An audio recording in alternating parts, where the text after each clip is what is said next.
मेरे प्रिय मित्रों, जय मसीह की। आशा करता हूँ कि आप स्वस्थ हैं, आप मस्त हैं, आप प्रभु के कार्य में व्यस्त हैं। प्रिय मित्रों, आइए हम परमेश्वर के वचन से देखते हैं दानियेल की किताब, और उसका 6 अध्याय है और उसके हम 16 पद में आ चुके हैं। प्रिय मित्रों, यहाँ पर प्रभु का वचन हम जब पढ़ते हैं, इस प्रकार से लिखा गया, तब राजा ने आज्ञा दी और दानियेल को लाकर सिंहों की माद में डाल दिया गया। उस समय राजा ने दानियेल से कहा, तेरा परमेश्वर जिसकी तू नित्य उपासना करता है वही तुझे बचाए। प्रिय मित्रों, यहाँ पर राजा बेबस था। राजा ने हस्ताक्षर किए थे, लेकिन राजा को ये मालूम नहीं था कि ये दानियेल के विरुद्ध में किया गया कार्य है या षड्यंत्र है, जो दानियेल नबी के द्वारा के लिए रचा गया है लोगों के द्वारा। प्रिय मित्रों, हम ये सब चीज़ें देखते हैं कि जब आपका विरोध होता है, कौन आपके विरोध में कार्य कर रहा है, किस तरीके से कार्य कर रहा है, किस तरीके से षड्यंत्र रच रहा है, और कब आपको फंसाएगा, कब आपको पकड़वाना चाहेगा, वो जानता है। पर आप क्या जानते हैं और आप किस कार्य के लिए परमेश्वर ने आपको चुना है, वो कार्य आपको करना चाहिए। जैसे कि हम जानते हैं कि दानियेल हमेशा दिन में 3 बार प्रार्थना किया करता है यरूशलेम की ओर, खिड़कियां खोलकर, जो उसके कोठरी की खिड़कियां यरूशलेम की ओर खुली रहती थी, वो हमेशा उसकी तरफ देखते हुए घुटने टेक कर दिन में 3 बार प्रार्थना किया करता है। यहाँ जब हम देखते हैं कि राजा ने आज्ञा दे दी, क्योंकि वो बेबस था, वो आगे टल नहीं सकती थी, वो व्यवस्था के अनुसार थी। वो कहते कि मादी और फरीसियों की ये व्यवस्था थी कि जो निषेधाज्ञा या आज्ञा राजा ठहराए वो बदल नहीं सकती थी। राजा ने बहुत से बचाव करने के कार्य ढूंढे, उपाय किए, और सुबह से लेकर शाम तक वो उपाय करता रहा कि दानियेल को बचाया जाए, लेकिन वो बेबस हो गया जब लोगों ने कहा, नहीं राजा, ये आज्ञा बदल नहीं सकती। राजा की बात हाँ की हाँ और ना की ना होनी चाहिए। और राजा को इस प्रकार से कहा गया, और राजा ने वही बात किया जो करना चाह रहा था, लोग करना चाह रहे थे। राजा की इच्छा नहीं थी, लोगों की इच्छा थी, और लोगों की इच्छा पर दानियेल को छोड़ दिया। जैसे कि इस समय में हम देखते हैं कि हमारे प्रभु को लोगों की इच्छा पर छोड़ दिया गया राजा पिलातुस के द्वारा। वो इसलिए छोड़ दिया गया कि तुम जानो। और हम ये देखते हैं प्रियो कि पिलातुस ने अपने हाथ को धोया कि मैं इसके लहू से बरी हूँ या इसके लहू में मैं सहभागी नहीं हूँ, मैं तुम्हारे सामने पानी लेकर हाथ धोता हूँ। क्योंकि उसकी पत्नी ने एक दर्शन देखा था, और दर्शन में इस प्रकार से देखा था कि यीशु के कारण से उसने बहुत दुख उठाया था, क्योंकि वो धर्मी व्यक्ति है, ऐसा उसने अपने पति से कहा था। और राजा भी उस केस से, उस कत्ल से या उस हत्या से दूर हो गया जो लोग करना चाहते थे। लोगों ने क्या किया? लोगों ने कहा कि ये खून के जिम्मेवार हम हैं, इस खून को हमारे ऊपर आने दो, हमारी पीढ़ियों पर आने दो, हमारे बच्चों पर आने दो। और उस खून को उन्होंने अपने ऊपर ले लिया है। मैं ये कहना चाहता हूँ कि राजा ने लोगों की इच्छा पर, लोगों के कहने पर, हस्ताक्षर के कारण से वो फंस गया है, और उसने उसे सिंहों की माद में डाल देने की आज्ञा दे दी है। और कहते हैं कि दानियेल को सिंहों की माद में डाल दिया गया।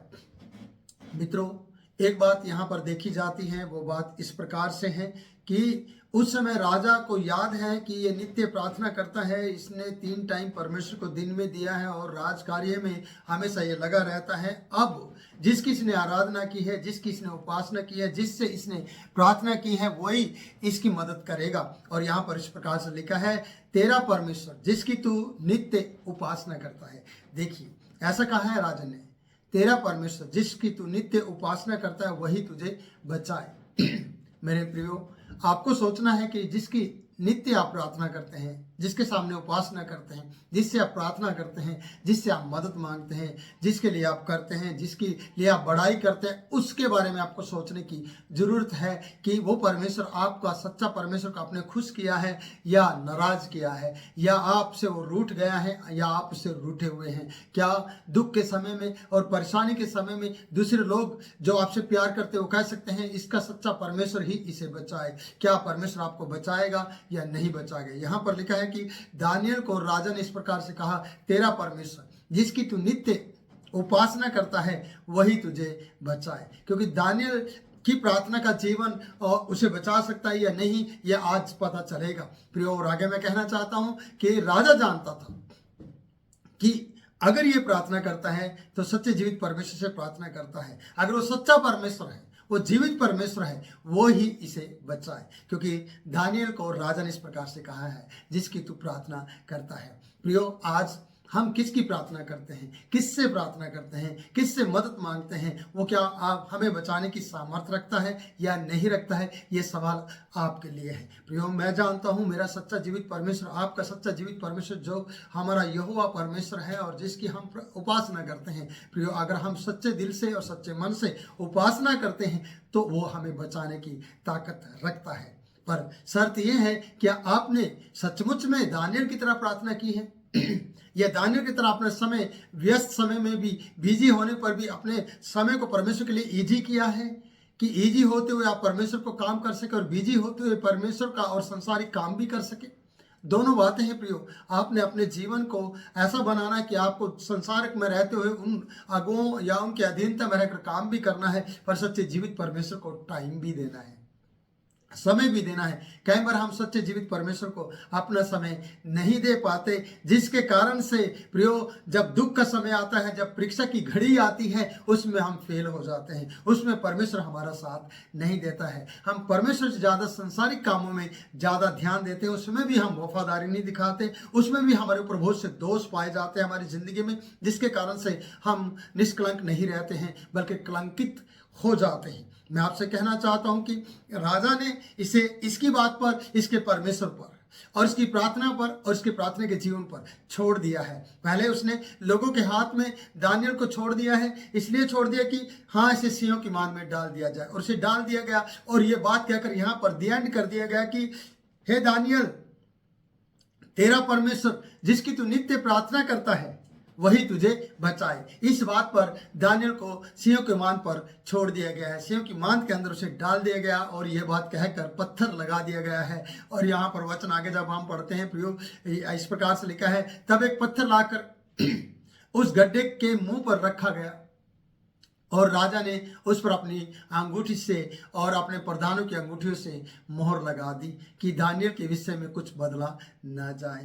प्रियो, मैं ये कहना चाहता हूँ कि इस बात पर दानियल को वहाँ पर छोड़ दिया गया और पत्थर लगा दिए गए और वहाँ पर अंगूठियों से मोहर लगा दी राजा ने और राजा के प्रधानों ने, और सब ने मोहर लगाकर वहाँ से चले आए हैं। मैं कहना चाहता हूँ कि आपको जब इस हाल पर, इस परिस्थिति में छोड़ दिया जाता है कि जिसकी तू आराधना करता है वही तुझे बचाए, क्या सचमुच में आपने परमेश्वर के लिए वफादारी के साथ बड़े सच्चे दिल से प्रार्थना की है, वफादारी से उसके साथ अपना समय दिया है और समय देकर उसे प्रसन्न किया है? तभी वो आपको बचा पाएगा, वरना हमको वो बचाएगा नहीं।